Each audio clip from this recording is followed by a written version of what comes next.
स्वागत है आपका क्रिस्पलिब में, जहां हम आपको किताबों के सार और उनके महत्वपूर्ण सबक से परिचित कराते हैं। आज हम ब्रीन ब्राउन की परिवर्तनकारी किताब डेयरिंग ग्रेटली में गहराई से उतरेंगे।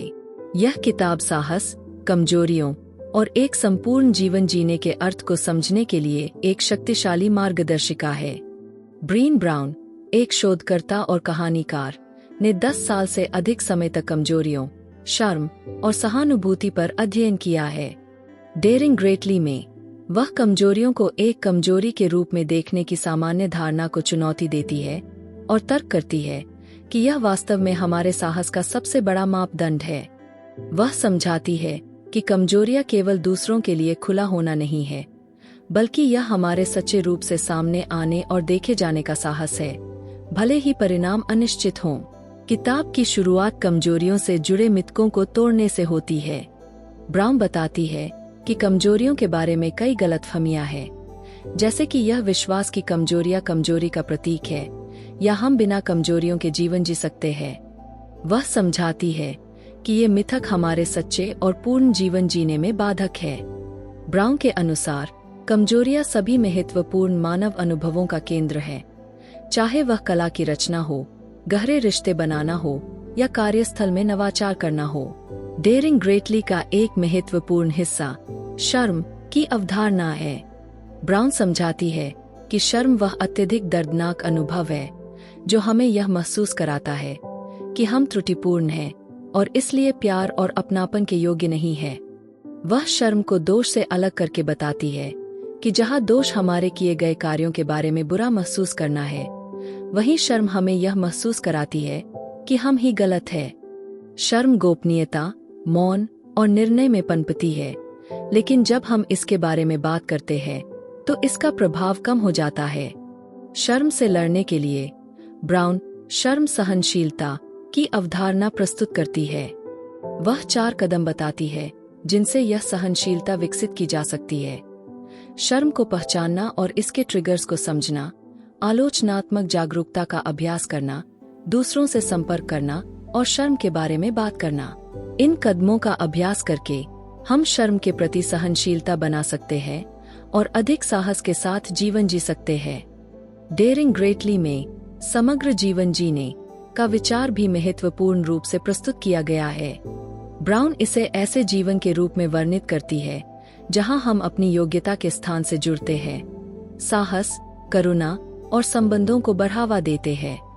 यह खुद को बदलने के विचार को छोड़कर सच्चे आत्म को अपनाने के बारे में है। किताब में यह भी बताया गया है कि कमजोरियां हमारे रिश्तों को कैसे प्रभावित करती है। ब्राउन यह स्पष्ट करती है कि गहरे और महत्वपूर्ण संबंध बनाने के लिए कमजोरियां आवश्यक है। जब हम दूसरों के साथ कमजोर होते हैं तो हम सहानुभूति, प्यार और अपनापन के द्वार खोलते हैं। हालांकि कमजोरियां हमें चोट लगने, अस्वीकार किए जाने या निर्णय का सामना करने के जोखिम में डालती है, ब्राउन तर्क करती है कि इसके लाभ जोखिम से कहीं अधिक है। कार्यस्थल में ब्राउन बताती है कि कमजोरियां नेतृत्व और नवाचार के लिए महत्वपूर्ण हैं। वह तर्क करती है कि जो नेता कमजोरियों को अपनाते हैं, वे ऐसे वातावरण बनाते हैं जहां रचनात्मकता और सहयोग फलता फूलता है। कमजोर नेता जोखिम उठाने के लिए तैयार होते हैं, यह स्वीकार करते हैं कि उनके पास सभी उत्तर नहीं है और अपनी टीमों को भी ऐसा करने के लिए प्रोत्साहित करते हैं। यह खुलेपन का वातावरण विश्वास और जुड़ाव की संस्कृति को बढ़ावा देता है। अब आइए इन विचारों को एक वास्तविक जीवन परिदृश्य में लागू करते हैं। कल्पना कीजिए एक प्रतिभाशाली ग्राफिक डिजाइनर जिसका नाम आलोक है। आलोक हमेशा काम पर अपने बोल्ड विचारों को साझा करने से हिचकिचाता रहा है, क्योंकि उसे डर था कि अन्य लोग उसकी आलोचना कर सकते हैं।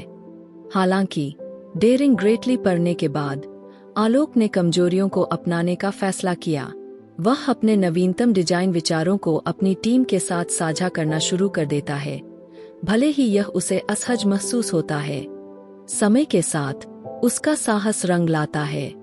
न केवल उसके विचारों को सराहा जाता है, बल्कि वह अपने सहकर्मियों से और भी अधिक जुड़ा हुआ महसूस करता है। यही सच्चा साहस है, सामने आना, देखा जाना और असफलता के डर के बावजूद जोखिम उठाना।